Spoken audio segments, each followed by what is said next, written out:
Hey guys, I'm Mike Montanari with Fast Monty's Garage. I want to talk about my favorite rust preventative paint. It is called Pour 15. That's better. Pour 15 can be painted directly on rust, and it stops the oxidation. It also provides a rock hard paint coating to protect from future oxidation. I love it. I actually used it on the frame of my GTO, and I'll show you a picture of that. Now, if I actually painted the frame by hand with a paintbrush, and I didn't realize you can actually spray it. So today we're going to talk about how do you do that? How do you take an HVLP gun and your Pour 15, I keep getting it backwards, and your Pour 15 to spray it. Now, my project today is a smaller one. It's actually my water pump divider plate for my engine. I'm rebuilding the motor, but I want this. This is steel, and when I pulled it out of the car, the whole outside of it was oxidized and it looked terrible. So I was gonna just use a brush, like a disposable brush, to paint it on the edges. And I said, well, you know what? This might be a good opportunity to show people how to use a spray gun using Pour 15. So that being said, why don't we get started? So besides getting a gun, and those of you who have not shopped for a gun before, there are several different types in the market. This is a DeVilbiss FinishLine 4. I used it for all the primers on my car, and it's actually a great tool to use for Pour 15.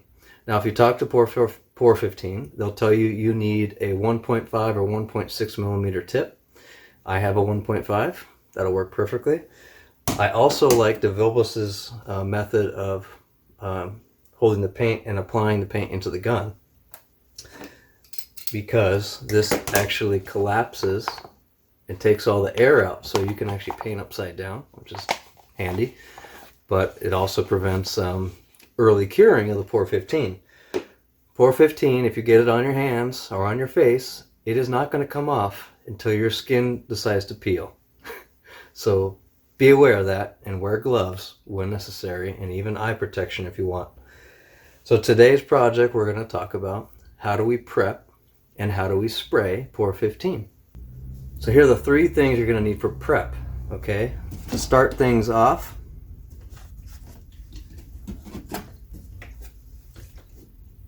you're going to need Marine Clean. This is actually what you use to clean, degrease, get the parts started for the process. You're going to try and get it down to bare metal if you can. If you can't, not a big deal. You now use this. This is prep and ready. This actually creates a chemical reaction. You leave it on the part for over 20 minutes. I put this in a bath, and I regret not taking a picture beforehand, but you can see a little bit of the oxidation around here. This whole thing looked like this. So after I gave it a bath and you rinse it off with water, this is what it came out looking like. So it's etched, it's ready to go. The last thing you're going to need is the solvent for Pour 15, because we have to thin the Pour 15 by 5%. And I'll show you how to do that. That's in order to spray it accurately. Now, with most applications you use in an HVLP gun, so that stands for high velocity, low pressure, you typically can paint the next coat in 10 minutes or when it flashes.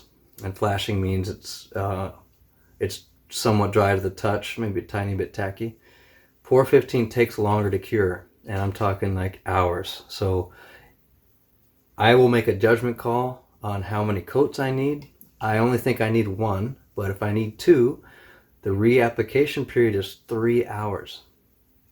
That's kind of crazy, right? So we have to, after I'm done painting, I'm going to take the front end of the gun off, these two pieces, and I'm going to clean them, and I'm going to wipe this so it doesn't cure and prevent us from using the gun.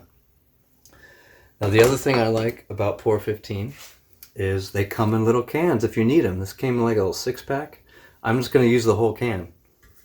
Granted, that's too much for this part, but saving this is difficult. Once you open a can, it's going to start curing. So the trick is, if you have a bigger can, is you put saran wrap and then put the lid on top. Because if you have any pour 15 in there between the lid and the can, it's going to be permanent. It's really good stuff. So why don't we go ahead and get started.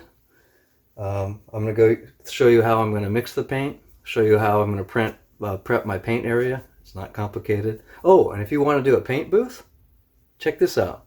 I did a little video on a really low-cost paint booth. So if you need to protect your surroundings, which I recommend you do if you're painting with an HVLP gun indoors, I'm going to go to my outdoor paint booth and I'll show you that.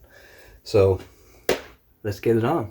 All right, team. So let's talk about prep real quick. So as I mentioned, I used the Marine Clean, then I used the prep. It's like an acid to prep it, and then I used a degreaser. So if you handle your part barehanded, you need to use degreaser before you start painting. So that is nice and clean. So now let's talk about the paint process.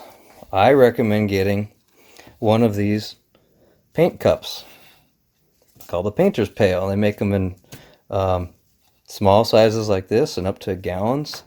I actually used to mix my batch margaritas in the big version. So I knew that my margarita recipe was tequila, lime juice, and agave nectar, and I would use that scale.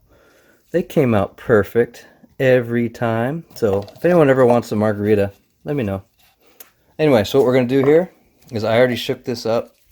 Like I mentioned before, I'm not planning on reusing this can. I'm just going to dump the whole can in here.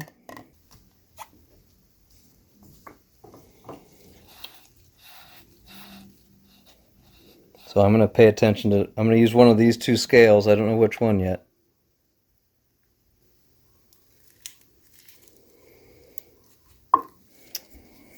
Okay, so we're done with that can.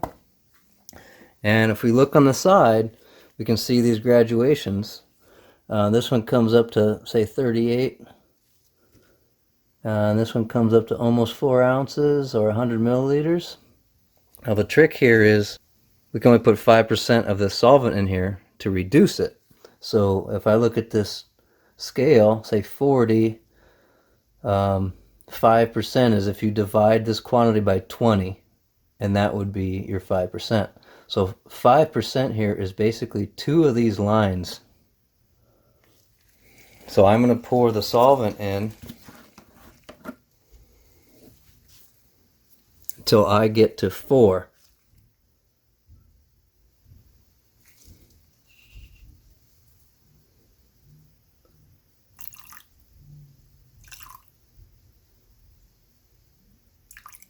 Just like that. That's the beauty of using these cups. You can do pretty precise measurements. So I got my stir stick. And here's a good test, as you want to see how it flows off the stick. That's pretty good. I'm lifting it pretty high. So check this out.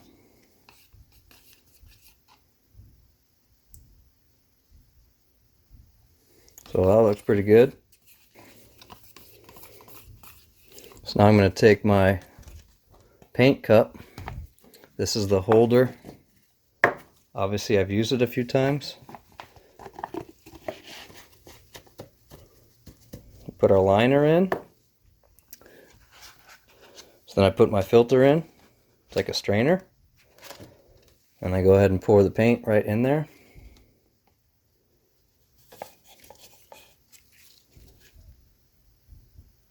So far so good.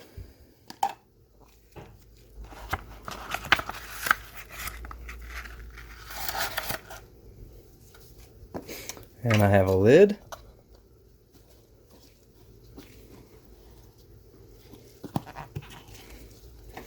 And then the cover actually screws it on, it holds it in place.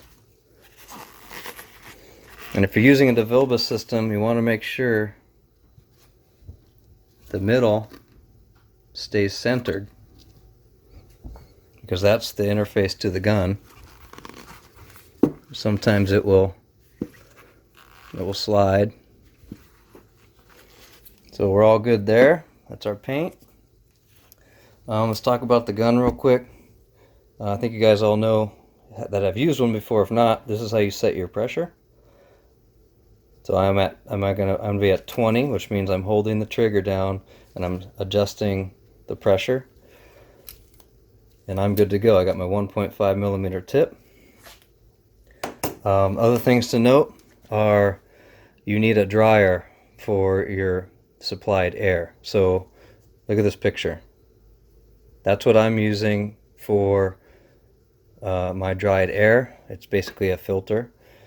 That filter is about 20 feet away from the compressor. I have a 60-gallon compressor.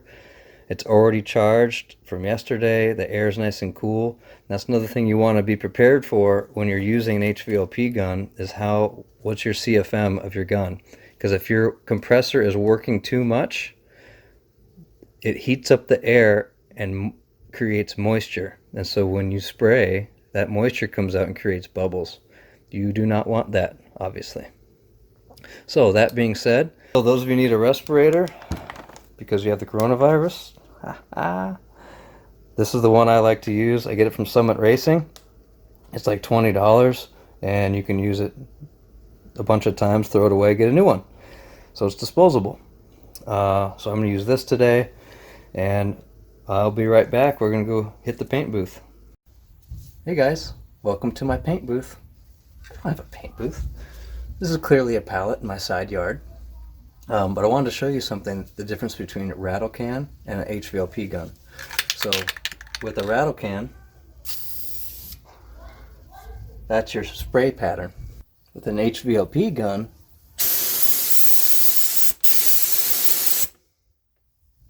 it's a lot bigger. So it's much more efficient to cover bigger areas.